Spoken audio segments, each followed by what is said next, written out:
మీ జీవితంలో ఏ పరిస్థితి ఉన్నా కూడా ఈ రొట్టెను విరిచే కార్యక్రమం ఎప్పుడైతే ఆ పరిస్థితిని ఆలోచించి చేస్తారో అది ముగిసిపోతుంది. హల్లెలూయా.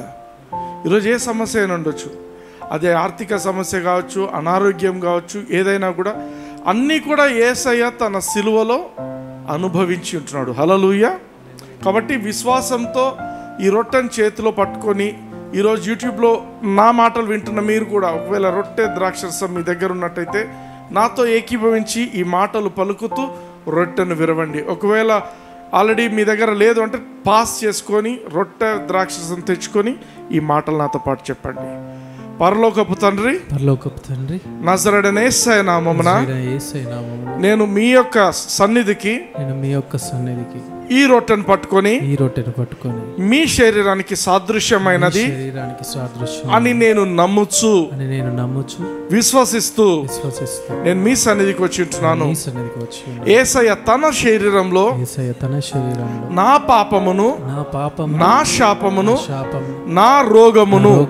ఇప్పుడు ఆలోచించండి, ఏ రోగాలు ఉన్నాయో, ఏ రోగం అయితే మీరు అనుభవిస్తున్నారో ఆ రోగాన్ని యేసయ్య తన శరీరంలో అనుభవించిండు. ఆమేన్.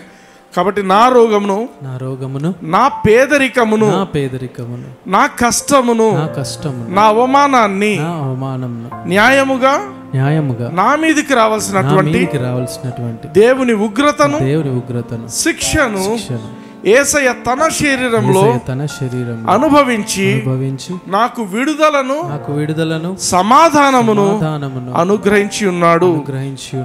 యేసయ్య చేసిన ఈ కార్యమును బట్టి నా జీవితంలో ఇక పాపమునకు, శాపమునకు చోటు లేదు.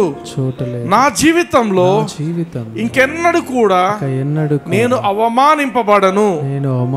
గతంలో జరిగిన అవమానాలకు, ప్రతిగా రెండింతల ఘనతను నేను పొందుకుంటున్నాను.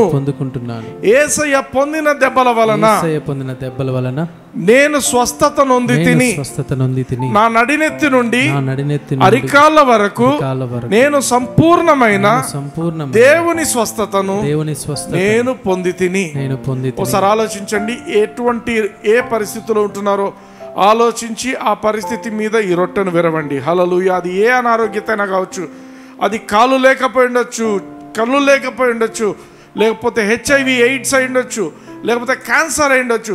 ఏ రోగమైనా కూడా ఈరోజు నువ్వు రొట్టె విరిస్తే, ఎందుకంటే నీ తరపున యేసయ్య సిలువలో దీన్ని అనుభవించిండు కాబట్టి ఈరోజు నువ్వు రొట్టెను విరుస్తూ ఆ యొక్క పరిస్థితిని జ్ఞాపకం చేసుకున్నట్టయితే హల్లెలూయా నీవు స్వస్థతను పొందుదువు. హల్లెలూయా. నేను ఇక ఎన్నడూ కూడా పేదరికంలో జీవించను. తండ్రైన దేవా, ఈ కృపను బట్టి మీకు వందనాలు చెల్లిస్తూ యేసయ్య యొక్క శరీరంలో నేను పాలు పంచుకుంటున్నాను. ఆమేన్. అందరం తీసుకుందాం. అదేవిధంగా ద్రాక్షరసం చేతిలో పట్టుకొని నాతో పాటు పలకండి. తండ్రైన దేవా, యేసయ్య కార్చిన రక్తంనకు సాదృశ్యమైనటువంటి ఈ ద్రాక్షరసం పట్టుకొని నేను మీ సన్నిధికి వచ్చి ఉంటున్నాను. యేసయ్య రక్తము నా ప్రతి పాపమును కడిగి వేసి కొట్టివేసి ఉన్నది. యేసయ్య రక్తమును బట్టి నేను క్షమించబడ్డాను, నీతిమంతునిగా తీర్చబడ్డాను, దేవుని నీతిగా చేయబడ్డాను. దేవుని దృష్టిలో ఏ పాపం లేని వ్యక్తిగా నేను మార్చబడ్డాను. యేసయ్య రక్తమును బట్టి నా జీవితంలో ప్రతి శాపము కొట్టివేయబడినది. తల్లిదండ్రుల నుంచి వచ్చిన శాపాలే గాని, పితరుల నుండి వచ్చిన శాపాలే గాని, అధికారుల నోటి మాటల వల్ల వచ్చిన శాపాలే గాని,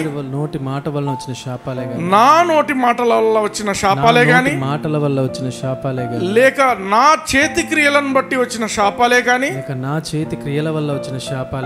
అన్ని కూడా యేసయ్య రక్తంలో కొట్టివేయబడ్డాయి. నేను ఆశీర్వదింపబడిన వ్యక్తిగా యేసయ్య రక్తము నన్ను మార్చి ఉన్నది. నేను అబ్రహాము వారసునిగా చేయబడ్డాను.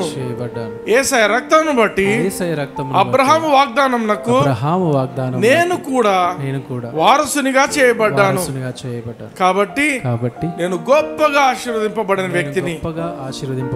తండ్రైన దేవా, ఈ కృపను బట్టి మీకు వందనాలు చెల్లిస్తూ యేసుక్రీస్తు నామమున యేసయ్య యొక్క రక్తంలో మేము పాలు పంచుకుంటున్నాము. ఆమేన్. అందరం తీసుకుంటాం.